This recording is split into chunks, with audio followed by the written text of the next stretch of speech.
Awalnya janjian kencan singkat lewat aplikasi hijau. Tapi, karena sarung karet ketinggalan di dalam goa, urusan jadi panjang.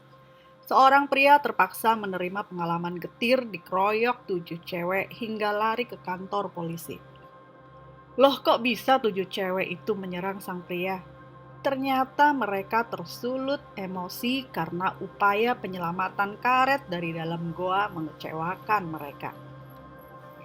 Bagaimanakah cerita detailnya hingga mereka berurusan dengan polisi? Saksikan selengkapnya di video ini. Namun sebelumnya, klik like, subscribe, dan tanda lonceng terlebih dahulu ya bos, biar Olgut makin semangat bahas kasus-kasus langka tapi nyata kayak gini.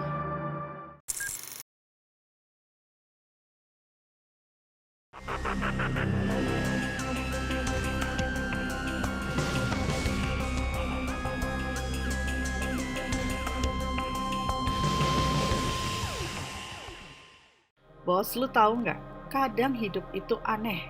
Ada orang yang cuma pengen ngilang sebentar, cari temen ngobrol, cari kehangatan singkat, tapi semesta punya rencana yang jauh lebih ribet dari yang dia bayangin. Seorang pria berinisial P umurnya 42 tahun. Orangnya sederhana, nggak neko-neko. Malam itu, dia datang sendirian ke sebuah indekos kecil di kampung Kandang Jagakarsa. Tempatnya bukan yang mewah, bukan yang glamor.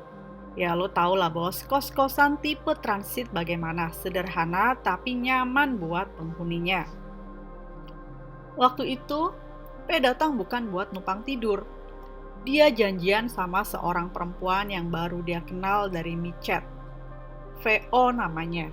Keduanya sepakat ketemu ya untuk hal yang lo juga udah paham lah ya, gak usah kita perjelas lagi. Tapi yang menarik bukan soal pertemuannya bos. Yang bikin cerita ini jadi runyam adalah apa yang terjadi setelah itu.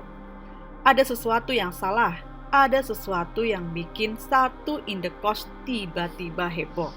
Dan masalah itu yang awalnya cuma persoalan kecil, pelan-pelan berubah jadi ketegangan, lalu keributan, dan akhirnya lo tau lah sampai ke kantor polisi.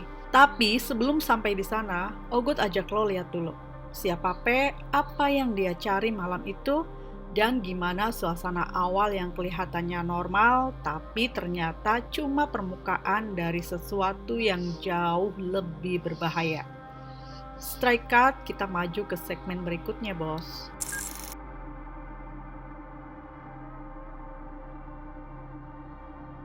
Begitu P masuk kamar itu, suasana sebenarnya sederhana bos. Cuma kamar kos transit, ruangan kecil, lampu kuning yang sedikit redup, dan kasur tipis yang udah sering kena tamu datang pergi. Di sana cuma ada 2 orang, P dan VO. Senyum VO tipis bukan so akrab, lebih ke ya udah yuk selesaiin apa yang perlu diselesaiin.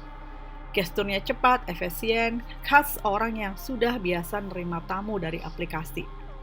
Obrolan nggak banyak, semua berlangsung praktis, P bayar sesuai kesepakatan, FO ngecek sebentar, dan keduanya langsung masuk ke urusan yang memang mereka sepakati sejak awal. Dari luar semua kelihatannya normal bos, 2 orang dewasa, sama-sama paham resiko, sama-sama mau jalan cepat dan rapi. Sesi selesai bos, harusnya tinggal beres-beres, pamit dan selesai. Tapi tiba-tiba FO ngerasa ada yang aneh. Dia cek sebentar lalu ngomong dengan suara yang pelan tapi jelas panik. Loh, kok sarung karetnya nggak kelihatan? P pun langsung bengong. Dia yakin tadi udah bener, tapi FO bilang dia nggak merasa ada yang keluar.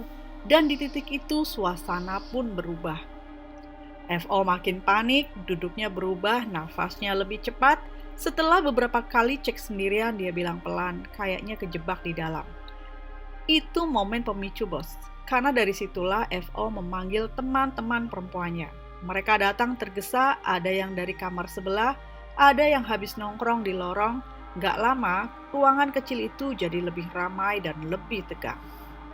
Salah satu dari mereka ngambil gagang sikat gigi, bukan alat medis, bukan alat bantu yang aman, cuma gagang plastik biasa. Mereka bantu FO buat ngeluarin karet itu secara manual dalam posisi yang jelas gak aman dan gak nyaman. Hasilnya, karet berhasil keangkat, tapi VO kesakitan, meringis dan keluar darah. Itu bikin suasana meledak, dan di tengah kepanikan itu, pandangan mereka perlahan beralih ke satu orang, P. Di titik itu P sadar, dia nggak cuma punya masalah teknis, tapi juga masalah sosial menghadapi para wanita.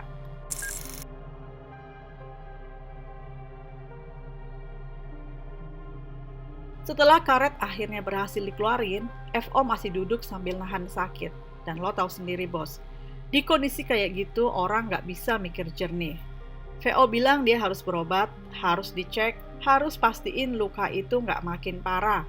Teman-temannya ngangguk, nambahin, bahkan ada yang bilang, kalau benar-benar luka dalam, ini bahaya loh. Akhirnya FO ngutarin satu angka, 250.000 buat berobat. P pun langsung terdiam, bukan karena nggak mau bayar, tapi karena dia cuma punya 50.000 yang tersisa. Dia udah keluar 300.000 buat sesi barusan, dan dompetnya memang lagi sekarat malam itu. Dia coba jelasin pelan. Aku cuma punya 50.000 lagi, beneran cuma segitu. VO mulai naik nadanya dan teman-temannya pun ikut ngegas. P makin kebingungan, dia panik, ya. Dia salah sangka, ya, tapi dia juga gak punya kemampuan buat nutup angka segitu.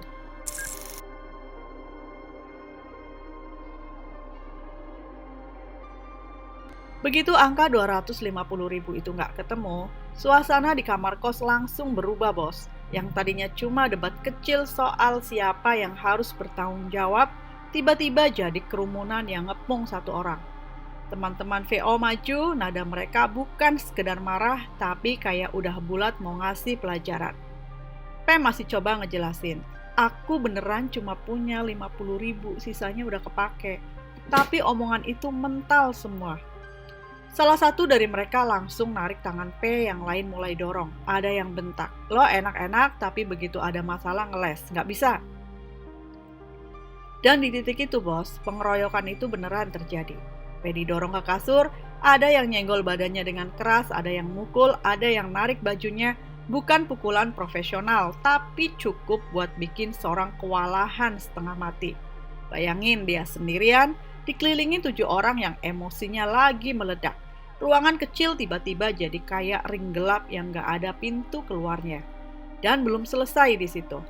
Setelah P terpojok, mereka ngambil barang-barang milik P. Ada handphone, KTP, STNK, dan kartu ATM disita semua. P pun bertambah panik. Barang-barang itu disita, dia merasa mati kutu, gak bisa ngapa-ngapain. Tapi dia juga harus menyelamatkan diri dari kepungan 7 orang. Dan di dalam kepalanya cuma satu kalimat, gue harus kabur.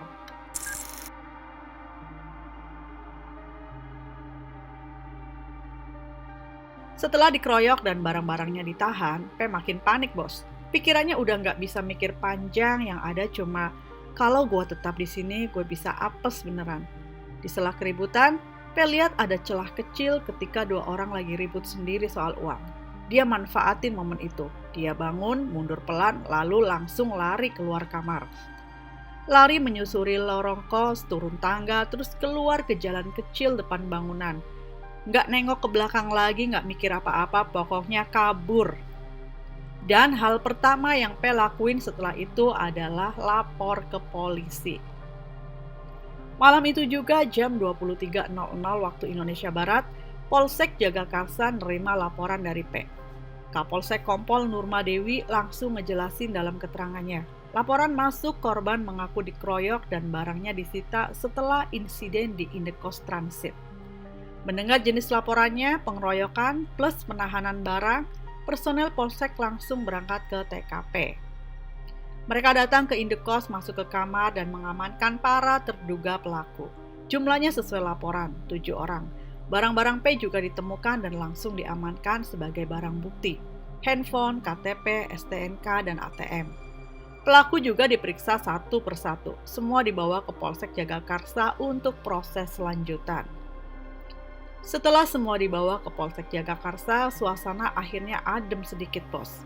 Ruangan yang tadinya penuh teriakan di kos, sekarang diganti lampu neon polisi, meja interogasi, dan prosedur formal. Korban P duduk di satu sisi, wajahnya masih terlihat campur aduk.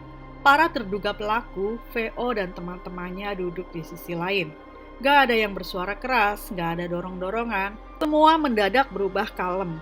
Kayak kejadian di kos tadi cuma mimpi buruk yang keburu hilang. Polisi ngejalanin prosedur standar. Pertama ambil keterangan korban, kemudian ambil keterangan pelaku, cek barang-barang yang ditahan dan rekap kronologi. Dan dari situ, polisi lalu menawarkan mediasi. Kenapa? Karena dalam banyak kasus kayak gini nih, ketika kedua pihak sama-sama mau damai, kasus bisa berhenti di level polsek. VO dan teman-temannya akhirnya menyerahkan kembali seluruh barang milik P. Handphone, STNK, KTP, ATM lengkap. Setelah itu, P bikin surat pernyataan bermaterai bahwa dia tidak melanjutkan perkara. Dia bilang, karena barang-barangnya sudah balik dan persoalan dianggap selesai, dia memilih untuk hentikan proses hukum. Kapolsek Kompol Nurmadewi menjelaskan kasus ini resmi selesai secara kekeluargaan. Dan sekitar hari Minggu 16 November 2025 jam 12 siang, para terduga pelaku dipulangkan setelah dijemput keluarganya. Pada akhirnya, bos, kasus ini bukan soal siapa yang paling benar. P datang ke tempat yang salah dengan cara yang salah juga. Tapi itu nggak ngehapus fakta bahwa dia tetap korban kekerasan. Yang bisa kita ambil cuma satu hal, bos. Begitu lo melangkah ke ruang yang nggak punya aturan, lo nggak bisa berharap ada perlindungan. Lo masuk sendiri, lo tanggung sendiri. Kadang masalah kecil bisa pecah jadi bencana kalau terjadi di ruang yang nggak punya aturan. Prime crimes. Jangan lupa ya bos, bantu All Good dengan klik like, share, dan kasih komen pendapat lu ya bos, biar makin banyak orang yang kapok open BO.